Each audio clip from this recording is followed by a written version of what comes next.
Hey guys, Brian here from StogieReview.com at IPCPR 2013, and gonna bring in a guy who's everybody's been looking for a while. You know, Sam Leccia of Leccia Cigars, and he's got some. Everybody knows you've got something new out. Everybody's talking about it, but why don't you tell us about it in your own words?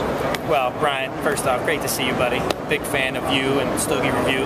Appreciate that. Hello, Walt. What I call Bud Light. Bud Light, yeah. And big fan of what you guys do. So thanks again for spending a little time with me. What I want to do is I wanted to introduce two blends to the cigar community, and I wanted to do two very distinct, very different cigars from each other. And I thought the best way to do that was to use two different factories in two different countries. So the white is made in Nicaragua. It's a right here.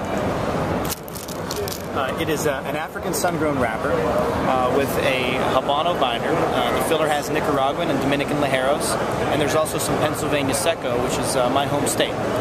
So it's a very unique blend. I would say it's kind of has like a roasted cashew flavor, a little bit of coffee undertones, and maybe some bitter chocolate. But it's a very tasty stick. The black is made in the Dominican Republic.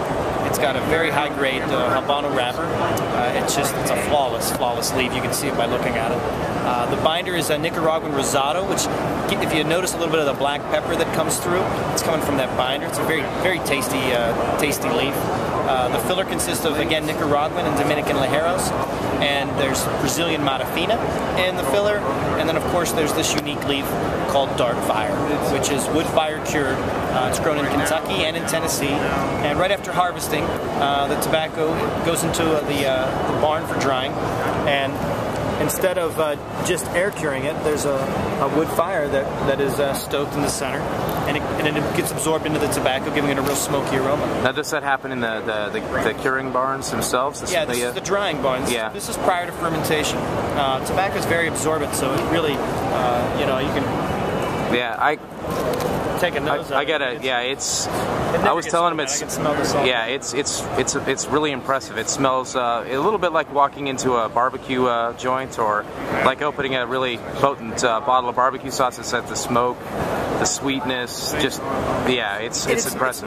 It's not a strong leaf as far as strength. It doesn't have a lot of strength to it. It's actually quite mild, but the flavor is very dominating. So I was careful not to use too much of it. It actually uses. It's about a half a leaf. It makes up the smallest portion of the blend, but I believe it ties it all together. I've got an incredible wrapper on this leaf. The binder again, the Nicaraguan Rosado. I want all that to come through. The Brazilian Matafina. I really want you to taste all those. So I really think that the portion I used is able to tie all those all those tobaccos together to give it a nice balanced smoke. And if you can see here, if you want to get the nose of this.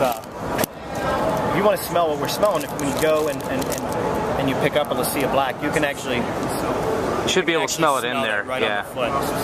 You notice it right away, and you also notice it on the pre-light, more so than after you light it. You're going to notice it a little bit, and it's going to it's kind of subtle. It's going to come and go. Like I said, it accents the blend. It doesn't take over the blend. Yeah, I think if you use too much of that, it would wind up being probably a bad thing, because it would just be too overpowering. It really just wasn't what I was going for. So I haven't really played around with it much as far as using too much of it, because I already had a base blend, and so when I had stumbled across this Dark Fire, I didn't want it to take over what I'd already made. So I certainly wouldn't knock using more of it, and I'm working on some other projects with maybe one that's all fire cured, like wrapper to filler, huh? There's definitely some opportunities for that, but that wasn't what I was going for out of the gate, because like I said, I already had a base blend down, and I didn't want it to take away from some of the tobaccos and the flavors that I was already enjoying. So that's really the black and the white in a nutshell. So I don't know if it's a good topic to ask about, but the debut that you had, I was talking with your wife, and she said that may still come out. Is that a possibility? Well, it exists. It exists. The cigars are made. There's bands that are on them.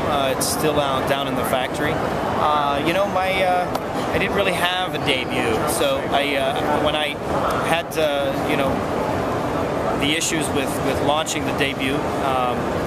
I just decided not to do it all together, and it kind of went back to the boardroom, or drawing board, I should say. Yeah. I don't have a boardroom. Yeah. I have a garage. But went back to the drawing board, and I'm glad I did. Everything happens for a reason, and I certainly have no regrets. With how any of that went down. Truthfully, I couldn't be more happy and more proud of the black and the white blends.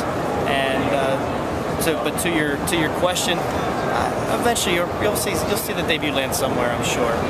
Okay. Like I said, it does exist. Yeah, I was curious about that because I assume that if it got as far as nearly being at the show, like it had to be out there. So I'm like, Sure. yeah, what happened with that? Absolutely. No, it exists. That blend is actually, there is not even a similar leaf in either the black or the white that's in that blend. So I certainly didn't reband it or reblend it. I started completely from scratch. The extra aged debut. Huh? Sure. Yeah, sure. yeah. And all of these tobaccos that are in these, I mean, I've completely sourced myself. I mean, that's how I come across the dark fire.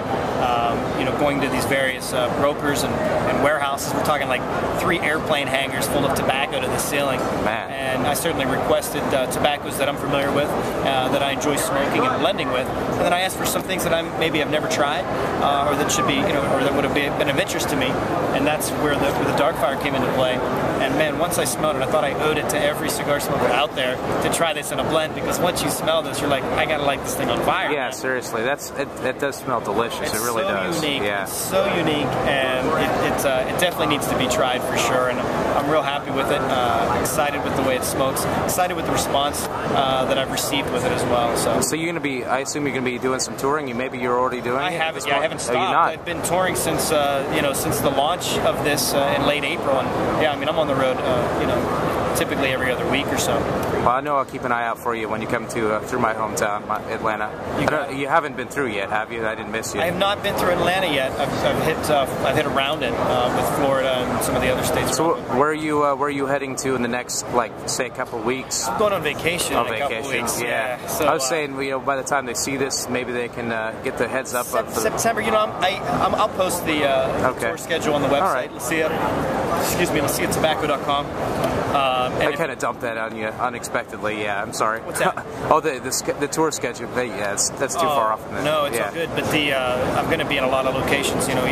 Pretty much starting September, because I've had with the show here. There's been a little bit of break, so I'll be back on the road in September. I'll list the tour dates.